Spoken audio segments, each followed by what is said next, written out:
What's up, it's your boy Jacob back at you with another DD2 episode, guys, and welcome to my in-depth tutorial for the Demon's Lair Incursion. Yeah! Alright, so let's get this started. And by the way, if anybody hasn't noticed, I got myself an Adept character. The gender swap character to the Apprentice, if anybody's wondering. Just because supposedly her specialty is to deal with those assassins in Chaos 5, and I've been having trouble with them. But that's for another time and another episode. So, without further ado, let's crack on. Up here I got this set up, and I'm just going to keep my Adept out just because something new, something different.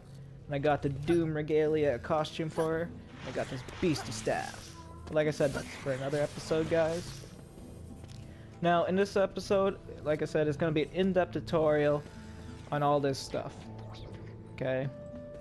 And what I mean by this stuff, I mean these 4 towers I chose to use for my, the strategy that basically got me through the Demon's Lair Incursion. And what I'm going to do is I'm going to explain what shards I used, what relics, I used on those towers. And, I'm going to explain the ascension points and where I have them invested into that also help this build out. So let's get straight into it. First, we're going to start with the infamous Poison Dart Tower. Now, I say infamous because a lot of people don't give this thing credit for what it's worth. Like, people are finding better uses, like better towers and stuff, but you know what? I love it. And, it comes with a character that everyone has access to, which makes it even better. Same with the Flamors. They're also, a character that everyone has access to, basically, right at the beginning of the game. But the only downside, well, negative to this strategy is you need a Lavamancer and a Series EV2. Okay, guys? Just keep that in mind. If you want to try this, you're going to need those characters also. Now, like I said, let's start with the Poison Dart Tower. We're going to look at the relic. I went with a kind of a crazy strategy, but it seems to work. I have a totem equipped to this to my Poison Dart Towers, and its defense health is 4,502. It has 2 substats, defense crit damage of 1,782, and a defense power boost, basically, which is nice to have, especially on this type of tower, 1,696. And my 2 shards of choice that make this work, and by the way, these shards are both fully maxed out. My first one is Vampiric Empowerment. Increases the defense power of the affected tower by 60% of its defense health. So, with me putting this totem in there, it really makes really good use, like the best use of that Vampiric Empowerment shard. And then I could take that a step further by adding the Fortification shard. Now, that increases the defense health of the affected tower by 34%, which is going to stack right with the totem, which is a great big help for sure when you think about it, because you got, a shard that's increasing the defense power by the health, and you're using another shard to increase its health furthermore. Plus the relic, his main stat is a health increase, increaser, because like I said, it's defense health as the main stat. So that gives us, when these things are fully maxed out, that gives a total, of 310,151 health. And then the damage is not bad either. It's 58.5k. The poison damage is 28.4k. So, I can't complain. That works.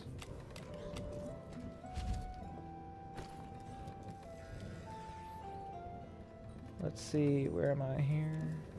Where am I here? Yes, usually I have a Deadly Strike shard in this, but because of the totem, it only had 2 shard slots. I could only put the 2 in, or so I would have a Deadly Strike shard in there. Trust me, guys, I would. Now let's look at the Ascension. Let's just ignore this. But the main thing we're looking at in here is the Poison Dart Tower damage. Okay. Well, there's actually a couple things in here we're gonna look at. We have the Poison Dart Tower damage, which is 31 out of 140. But that 31 points invested into the Poison Dart PDT damage is 620 defense power added on, which is nice. And I also invested 8 points into its health. so it has 120 defense health added on too. Another thing we're going to look at in here, right? Because other than the Poison Dark Tower here, that's all we're going to focus on. Other than, we'll jump over here real quick. My Huntress is my DPS character, so I made sure to max out her hero crit chance. And I'm slowly working on her hero crit damage, which I'm going to invest that point into right now, which I think would be a very wise decision. Now, yeah. Because if you have a good hero crit chance, right, with a really, really high hero crit damage, that's going to help with any DPS character. There's so much I'm thinking of what I need to explain, and I have to explain, I should explain. So, you know, forgive me if I seem like I kind of stopped for a second. It's just me thinking. Now, by the time you get to Chaos 4 tiers, most people are going to notice that you have, you're sometimes getting one-shotted by most enemies. And in the Demon's Lair Incursion, the Demon Lord himself, I'm going to call him Demon Lord, I'm not sure if that's correct, but forgive me if I'm wrong. But the Demon Lord, there, the big boss, baddie, he will set every player on fire. So if it's just you, he'll set you on fire. If there's 4 people, he'll set all 4 people on fire. And if you don't have a whole lot of health, you'll die just from that alone. You won't have to worry about getting one-shotted by enemies. You won't have to worry about getting hit by the giant lava rocks he tosses. No. You'll literally get killed by him setting you on fire without him even touching you. Which is pretty crappy, you know, if you're not prepared for it. So I made sure to put a minimal of, 10 or more into her hero health, and that seems to help. As you guys are going to see in the time-lapse. Because I'm going to do a time-lapse of, from start to finish to show that this strategy is, it works. Once you get, if you put the time and effort in and you grind and get the shards and everything, it will work for you guys. You just got to have faith. And I'm not doing this with, a crazy power ascension of, ascension power of, a 1500 or more. So, it should go to show that it truly does work. And, if it doesn't quite work for you, tweak it, modify it, make it work. It's not like I'm gonna get mad at you if you tweak the strategy I use. I'd be happy to see different strategies come out of this that actually work for this incursion. But like I said, let's just crack on here. I also invested 19 points into piercing shot damage, which gives it an additional 570 ability power, which really helps. And I'm going to show you a shard that I use on my Huntress that kind of adds to that in a sense, well, not adds to it, but combined with that, overall increase in ability power, it really, really helps. I have 2 points invested into concussive shots right now. I would like to have more, but there's so many things I'm working on in here, and I really want to get these maxed out, believe it or not, while working on this, so it's quite the juggle. I think that's all I got to explain about my ascension with my Huntress. That's related to the strategy you guys are going to see. Now what I want to show you is, this is the weapon I'm using.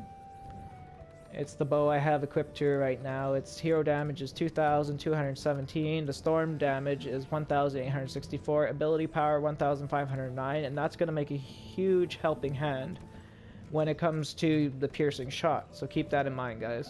That ability power is 1,500 basically. And it gives her an additional 1,442 hero health. And I like it because it's 2.5 shots per second. It's a penta 2, and it's a 5-shot, spread. That's pretty good. The 3 shards I have equipped in here are anti-air, and these shards are all maxed out too. Anti-air deals 40% additional damage to flying enemies. The second shard I have equipped is good old burning strikes.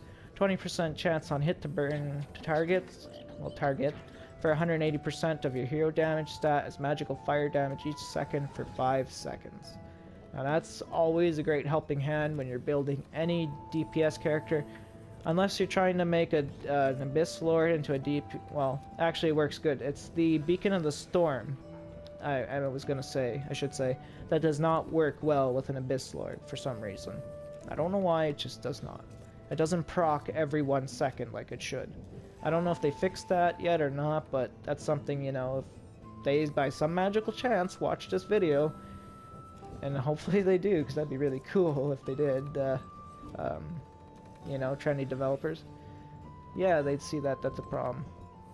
because I'd really like to use a Beacon of the Storm Shard on my Bistlord and have it actually proc every second like it should. Now, the third shard I use on my bow here is Haunting. Your attacks generate 1 ghost stack. At 10 stacks, you unleash ghosts for 3 seconds, each dealing 250% of your ability power's damage. The effect has a cooldown of 5 seconds. That isn't too great because it doesn't work with hero damage, but it's working off of ability power, which is not bad, right? Because this bow is kind of boosting my ability power. Now let's look at this. All I have in here is Warm Scarf, and my average armor rating, just so I don't have to explain that, is about 1,300. But I'll explain, you know, the shards I have equipped into my DPS character, which you're going to be seeing a lot of in the time lapse.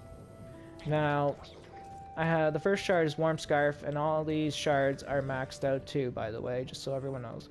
First one, Warm Scarf, reduces the damage you take from enemies by minus 15%, which that is just a tremendous help on its own. I have the Channel Shard as a second choice, restores 15 of your ability resource every 5 seconds, and that's pretty damn helpful if you ask me. And just for shits and giggles, you know, I have Electric Retribution.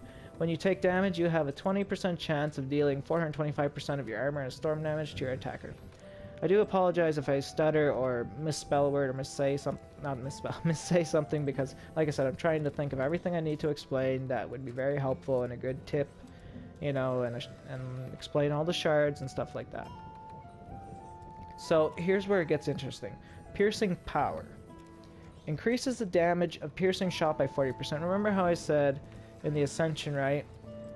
This is going to help a lot when it's in combination with another thing. Well, that's the other thing. If you take that increase in ability power, right, for piercing shot alone, and you were to add it up with that 40% boost, that's pretty good. And then for shits and giggles, I have, you know, once again, I have Jackpot, something interesting in there that's different. Now, here's another good one that's interesting. These two shards are very important, very key components to my DPS character, I find.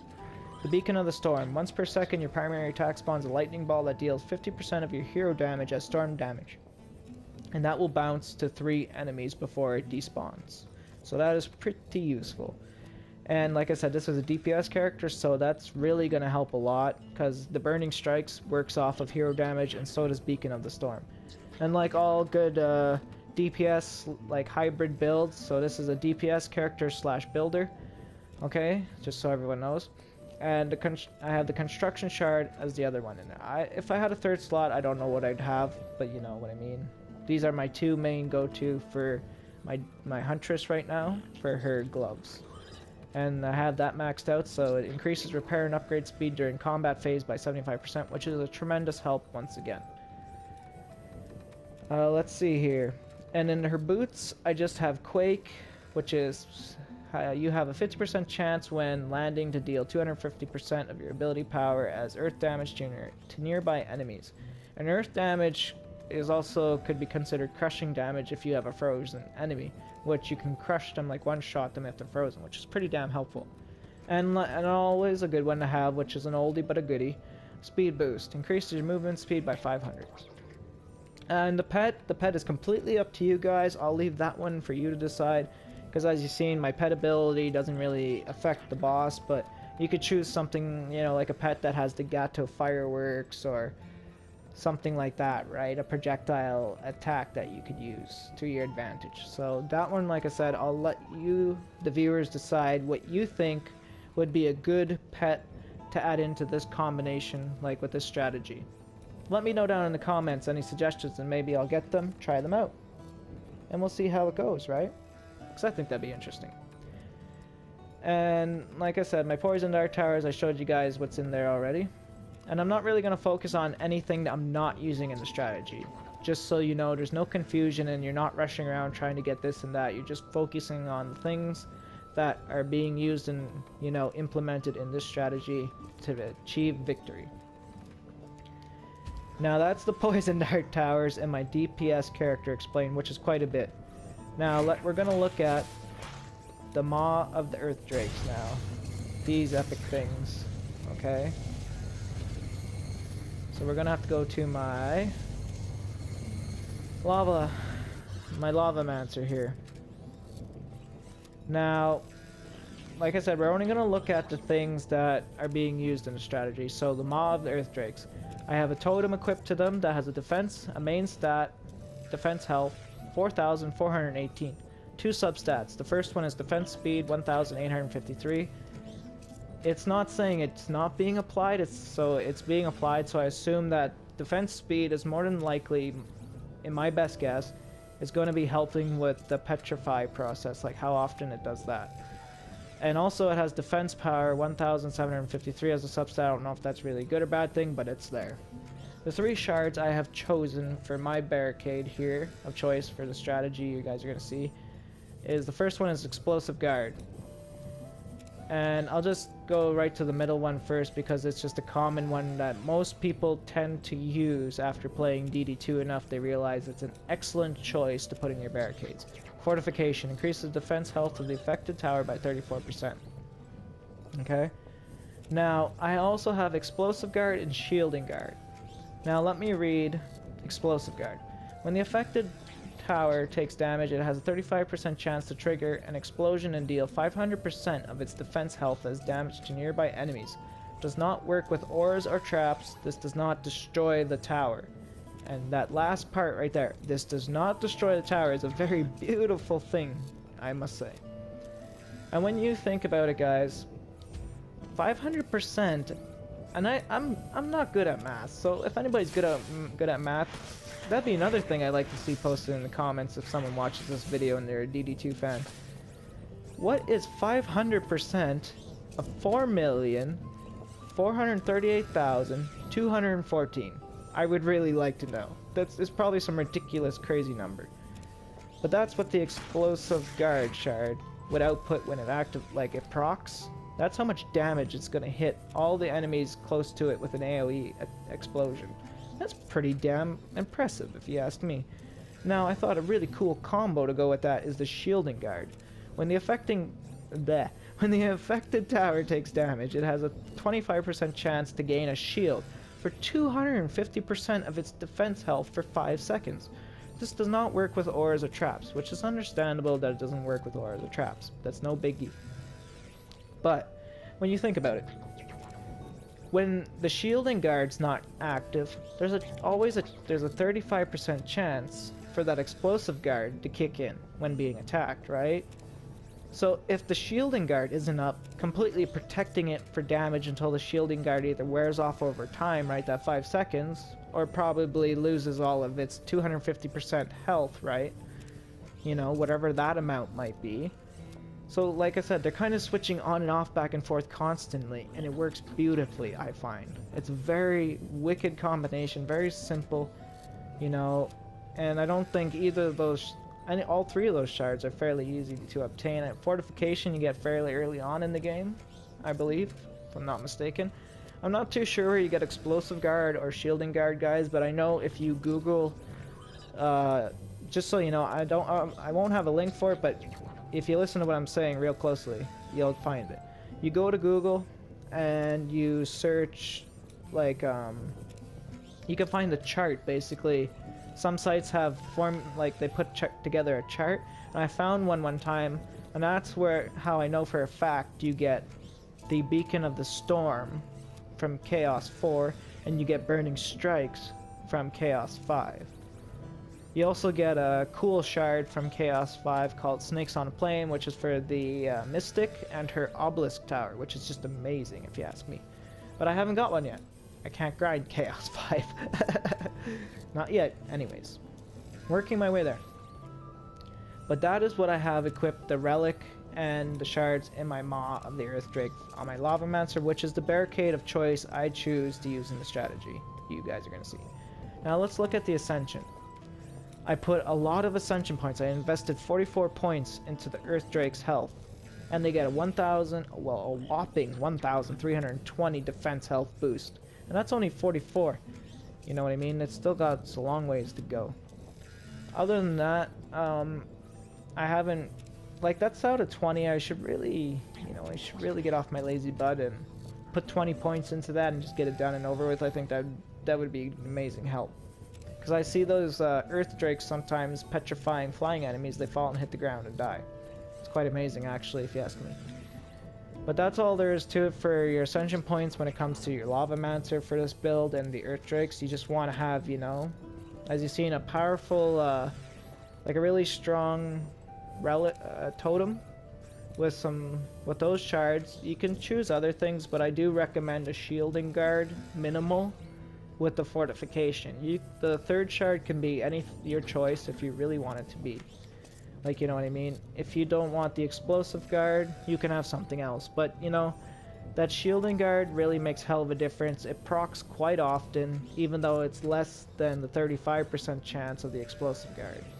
Believe it or not, I see that shielding guard proc a hell of a lot more than the explosive guard. So, in my opinion, which is just my opinion, guys, I highly recommend the fortification and shielding guard minimal for your earth drakes. And as I just showed you, 44 points so far, and my ascension was 137 when I did the recording of the time lapse of me actually using the same strategy that I'm explaining to you now, and it got me through, you know, the Demon's Lair Incursion. And that recording's 28 minutes long, but with the time lapse, it's not going to be as long, so you guys will get to see it within a short time, but you'll see the strategy in action. As long as you stay on wall repairs, you know, and you're watching your anti-air defenses, make sure those are not going down and getting destroyed, everything will be a-okay. So I think that's all there is to it to explain to the Lavamancer part of this build. Now this part, the...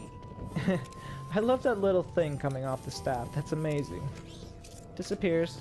And it's there. That's distracting though too. So the series EV2. Weapon manufacturers. So in my weapon manufacturers, I have a medallion that has a main stat defense power of 4,465. Its two substats are, the first one, defense crit damage 1,707, which really helps with this weapon manufacturer. The defense crit damage boost there really makes a difference. The defense health, it is being applied, believe it or not, because it's not saying it isn't, and I know how it's exactly being applied. Sometimes your weapon manufacturer nodes can take damage, believe it or not. And I don't know how, and I don't know what source, like enemy, can cause this damage. So that's another thing, if anybody knows, because I don't know. If they do know, please comment down below, because the more I can learn from you guys, that'd be cool, you know? Like, I teach you guys something, you teach me something, basically. Right? I think that'd be a pretty cool method using the comment system. But yeah, so I thought that would be a good substat to have on there. And I don't know why, but like, it says 100% there, right? And this thing says nothing. This thing actually can take damage somehow. Not from enemies walking over it or anything, but I think maybe those kamikaze goblins with dynamite on their back, I think somehow they cause a glitch or something maybe, and I don't know, it takes damage, it's weird. But let's continue explaining more about it. Now, I gotta go to my character first of all. My choice of shards for this one are, the first one, Deadly Strikes. Increases the defense range of the affected tower by 40%. And that's a very excellent shard to have with any Series EV2 weapon manufacturer setup. The second shard I have is Defense Rate. Increases the attack rate of the affected tower by 33%, which is also a big helping hand, because the more it can attack, the more chances are, right, it's going to hit those critical hit chances and probably do a hell of a lot more damage. And the third shard I have equipped is Destruction. You know, good old Destruction. Increases the defense power of the affected tower by 34%. So these things are hitting for 19k, and when they crit, which they have a 30% chance to crit, because I have that in, which I'll mention that in the Ascension. I have, you know, the attack damage, or sorry, the crit damage is 31k, it says. And that's another thing I'd mention, with all these towers, I try to have all the crit damage at, you know, maxed out in the Ascension. So like, you go over here, right? What was I working on anyway though? Let's just max that out. So as you see, I got the defense crit chance maxed out, which gives an additional 20%, which I gotta start working on that now. But the thing is, right, on all these towers, these 4 towers I have that maxed out, so they're all getting an additional 20%, just so you know, because I'm not going to go back and show you that I have them, when I can just go like this. And if you look at it, it says crit chance 30%. This one don't have a crit chance, and as you guys seen, this one's crit chance is also 30%. And I believe my flame auras, yeah, crit chance 30%. So let's look at my Series EV2's Ascension, that I have it set up for the weapon manufacturers to be a good helping hand in this build. So we're gonna ignore this stuff over here because this doesn't have anything to do with the weapon manis. But I have 46 points invested into them so far, and I want to max that out, like get it to 140 before I, you know, work on anything else, because these weapon manufacturers, they may have nerfed them with that update before the Blizzard and whatever I don't know the name of the update that basically put the gender swapped apprentice character in the game, okay? Before that update, the one before they add this last one, they nerfed the weapon manufacturer, but it didn't get nerfed very much. So I figure if I try and get that maxed out first, it's really gonna help it out a lot because of that nerf. Other than that, like I said, guys, I have the defense crit chance maxed out, which is 20 points, Ascension points, so it's well worth it. It helps all your defense towers for that character. It's well worth doing.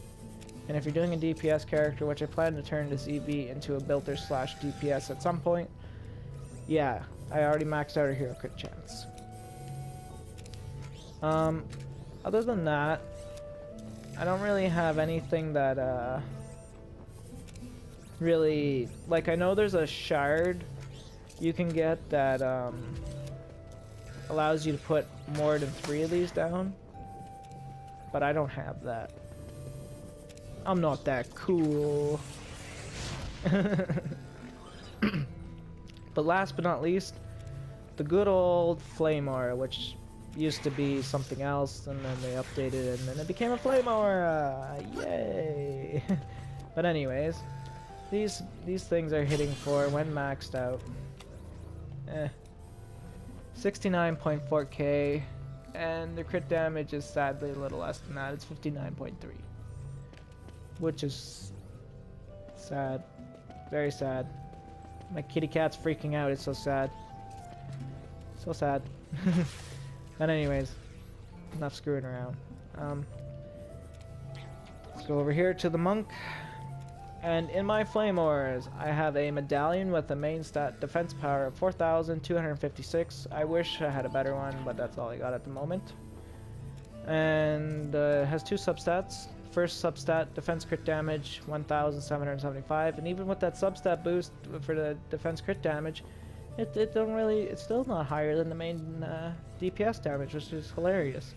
And the other substat is defense speed, 1,813, which is a big helping hand because it attacks more often. That might drain its energy more often too when you think about it, but it also attacks more often. Now my 3 shards of choice in this, and you'll understand why.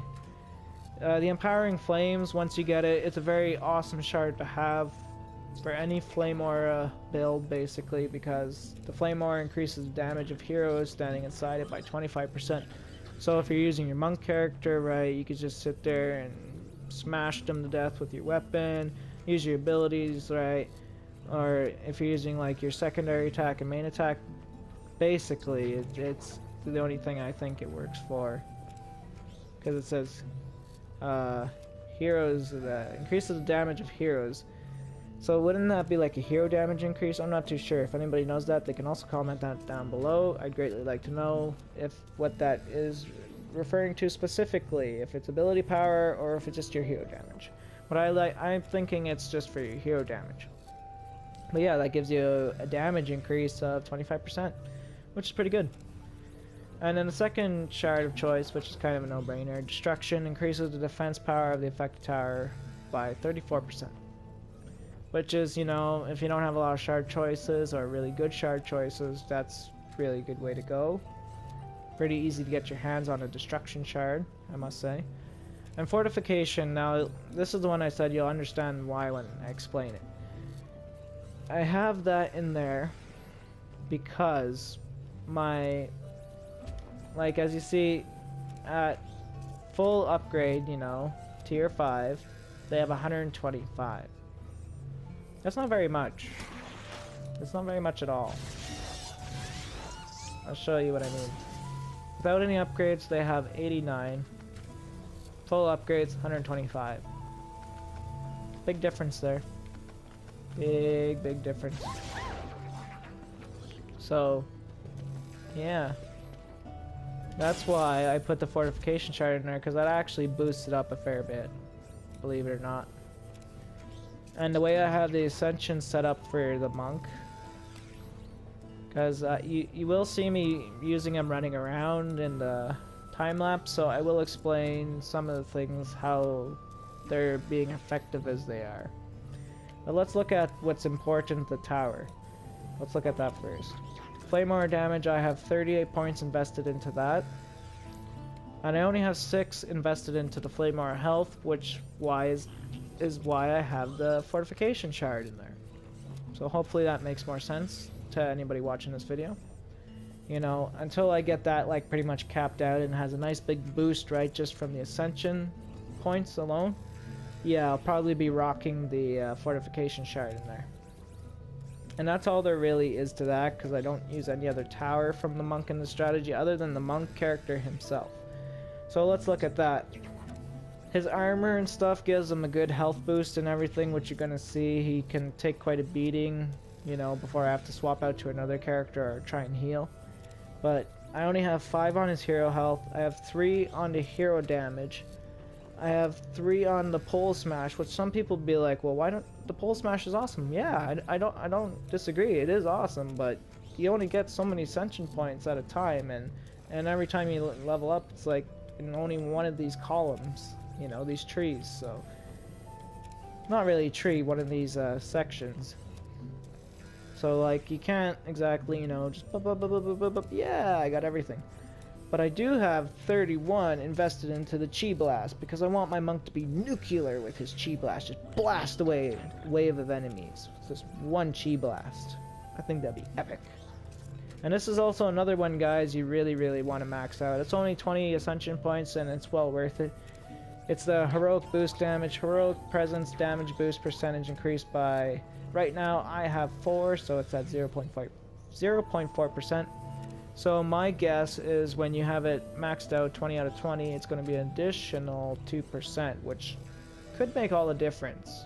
Because that would scale with your, like that'll scale to your actual monk's hero damage, right? So that 2% will always give a nice boost as you keep progressing through the game and making your monk stronger. And another thing I'm trying to work on right now is get his ability mana maxed out, because I like using a Chi Blast a lot, which you're going to see in the time-lapse also. I have my defense crit chance maxed out, like I said. Might as well show you while I'm in here. I got that maxed out too. 20 out of 20. Other than that, that's pretty much it for the monk, because like I said, I'm only going to show the towers, relics, you know, the relics that are equipped to the towers I'm using, and the shards that are equipped in them, and the ascension. And the only reason I showed as much as I did on my huntress here is because she's my main DPS and you see her the most. But I will say I do have my Abyss Lord built up fairly good, and you'll see me using him in the time lapse as like a crowd control character until I see an opportunity, basically, to take a lava rock up to the catapult, launch it at the Demon Lord to bring him down to attack position. I just wanted to make that clear. That's why you're going to see a fair amount of the Abyss Lord. So he's also a very helpful character to have, but if you don't have, like if you have another character you use for crowd control, then yeah. And what I mean by crowd control is when you have huge hordes of enemies knocking at your barrier, and you can just basically walk up behind your barrier and sit there and start DPSing them all down. right, to help the barrier survive much longer, and it makes everything go much smoother.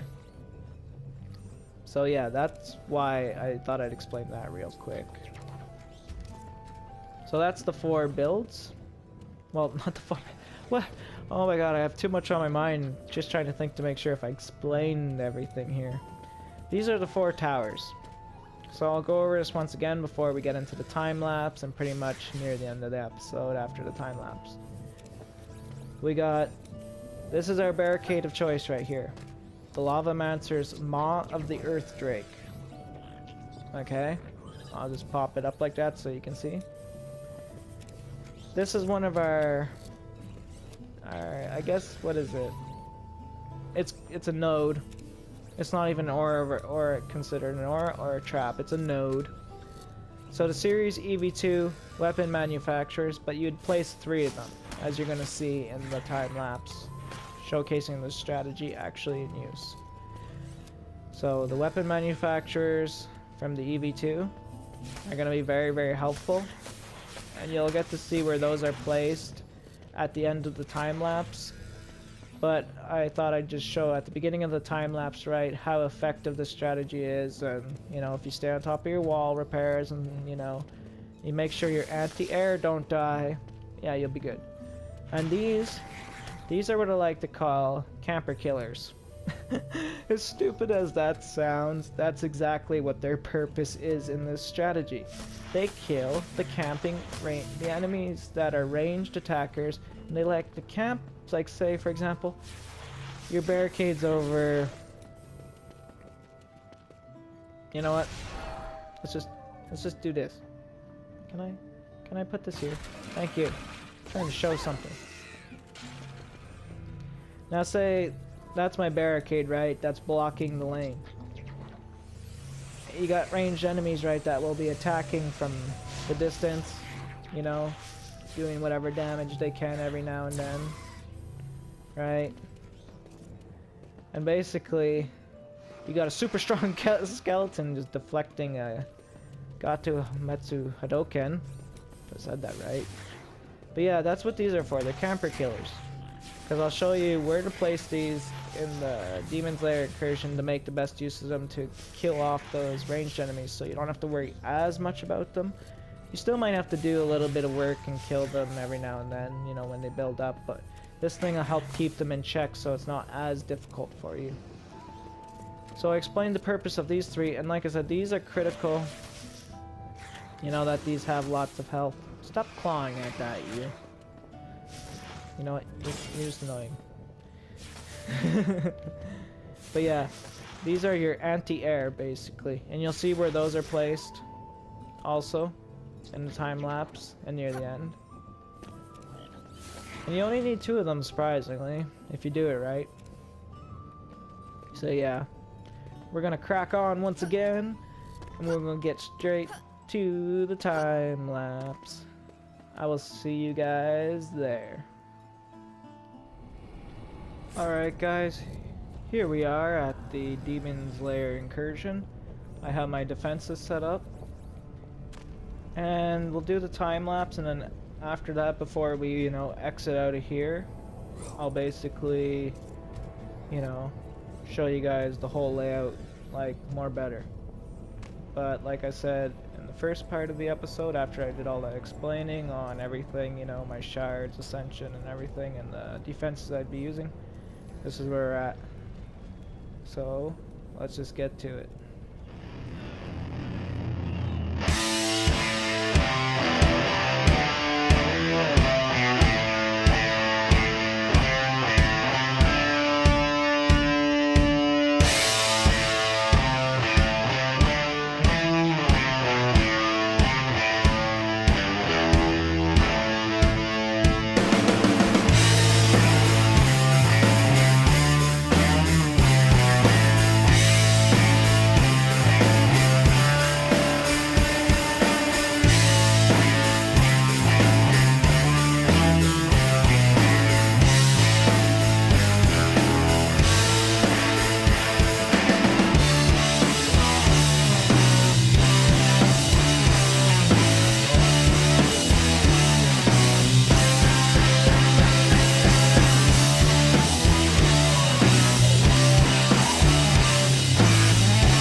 we go, guys.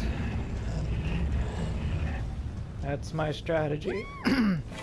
Now let me show you how it's set up.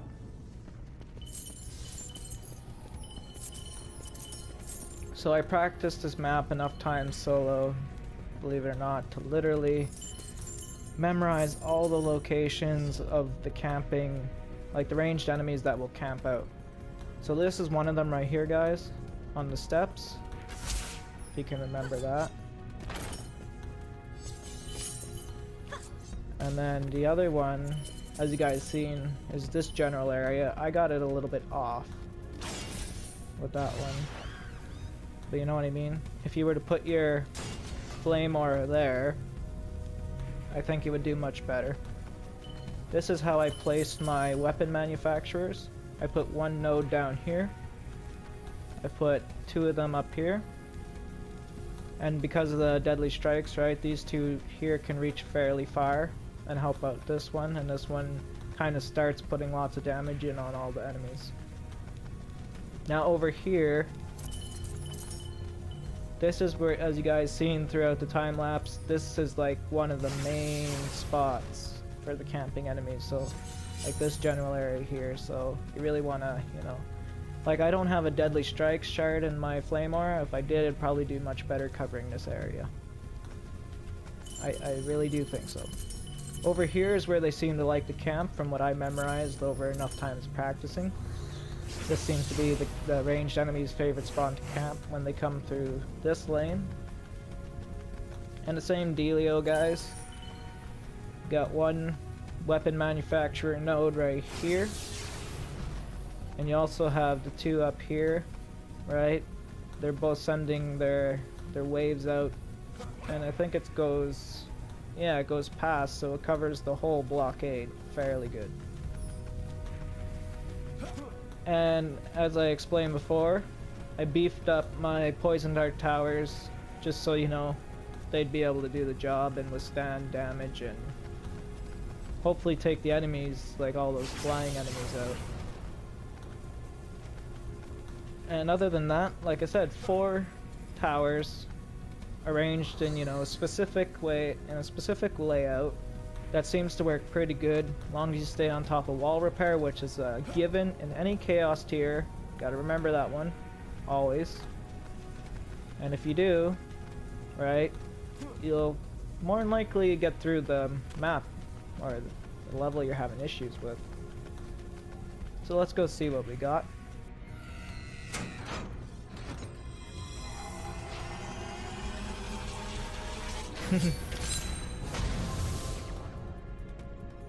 What's that? Warrior's helmet. Oh, that's pretty good.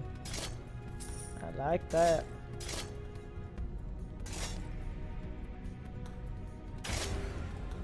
Alright, back to the tavern. So there we go, guys. That's my strategy that I use for getting through the Demon's Lair Incursion, Chaos 4. It's not a bad one if you ask me, right? Because you got your poison dart towers for your anti-air. And let me see here. Quickly do a little layout. You got Maw of the Earth Drakes for your barricades.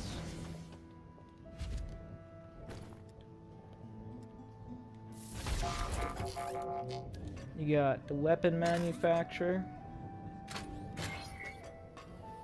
and its ability.